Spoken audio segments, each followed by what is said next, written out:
আজকে মেহমানদেরকে ভেড়ার মাংস এবং ছোট মাছের তরকারি রান্না করে খাওয়াবো। গ্রামের বাড়িতে তাদেরকে নিয়ে ঘুরতে এসেছি, বাট বসে থাকলে তো হবে না, আমাকে কাজ করতেই হবে, সাথে আনন্দও করতে হবে। অনেকেই বলে এই গরমে আমি এরকম নতুন নতুন জামা পরে মেকআপ করে কেন রান্নাঘরে রান্না করছি। এক বেলার জন্য সবাইকে নিয়ে ঘুরতে এসেছি, তাহলে যেভাবে আছে সেভাবেই তো রান্না করতে হবে বলেন। এই যে এত গরমে পেঁয়াজ কাটতে কাটতে আমার বেহাল অবস্থা, তার মধ্যে মেকআপ করে আছি। এত কষ্ট কি কেউ করতে চায় বলেন? কিন্তু আমার ভালো লাগে।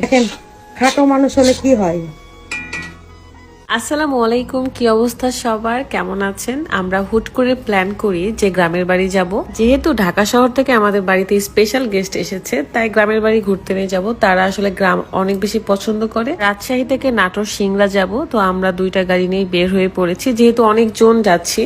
এই গরমে আমি আমার পছন্দের একটা ড্রেস পরেছি। আমি সবসময় জন্য লাইট কালার পছন্দ করি, আর এই হোয়াইট কালার ড্রেসটা এত সুন্দর, সাথে ম্যাচিং এই ওড়নাটা। আমার ড্রেসের থেকে বেশি ভালো লেগেছে ওড়না। ম্যাক্স স্মার্ট ফেসবুক পেজ থেকে আমি সুন্দর ড্রেসটা অর্ডার করেছিলাম। সেখানে আরো ড্রেসের কালেকশন আছে, আপনারা চাইলেই কিন্তু পছন্দ মতো ড্রেস অর্ডার করতে পারেন। পেজটা ডেসক্রিপশনে দেওয়া আছে, চেক করে নেবেন। আস্তে আস্তে মোটামুটি আমাদের দুপুর হয়ে যায়, এবং দুপুরে যেহেতু ডিম তোলার কাজ থাকে, তাই প্রথমেই আমরা ডিম তোলার কাজটা করছিলাম। দুইজন মিলে প্রতিযোগিতা করছিলাম। এখানে অনেক আগেও রাত আমি এভাবে প্রতিযোগিতা করতাম ডিম তোলার। আরো খুব সুন্দর করে কাঁচা ডিম খেয়ে নিতে পারে, দেখেন আমিও পারতাম, বাট এখন কেন জানি আর পারি না। দুপুরবেলা খামারে অনেক কাজ থেকে, ডিম তোলা থেকে শুরু করে মুরগিকে খাবার দেওয়া, পানি দেওয়া। যেহেতু ফাহিম ভাই আর মুস্কান আপুকে আমরা গ্রামে ঘুরতে নিয়ে এসেছি, তাই সবকিছুই ঘুরে ঘুরে দেখাচ্ছিলাম, যত খামার আছে সেগুলো, পুকুর, এন্ড তারা তো মাছও মেরেছে। যদিও আমি সেই ফুটেজ গুলো নিতে পারিনি, আমি রান্না বান্না করছিলাম। আবহাওয়াটা এত বেশি গরম ছিল,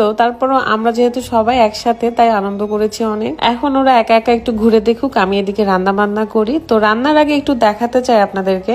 এখন দেখা যাক আমি কিভাবে চুলের যত্ন নিই। আমার খুবই পছন্দের নাহার সিক্রেট হেয়ার অয়েল এবং নাহার সিক্রেট হেয়ার প্যাক, যেটা সপ্তাহে 2 বার হলেও আমি ব্যবহার করি। যাদের চুল পড়ার সমস্যা আছে, চুল বড় হচ্ছে না, তাদের জন্য বেস্ট একটা কম্বো। এই কম্বোটা ইউজ করলে আপনার চুল পড়া কমাবে, চুলের খুশকি দূর করবে, চুল বড় হবে, চুলের রুক্ষতা দূর করে চুলকে শাইনিং করবে। ফার্স্টে আমি হেয়ার প্যাকটা রেডি করব। পানিতে ভালো করে মিক্স করার পরে 1 চামচের মতন হেয়ার অয়েলটা দিয়ে দিব।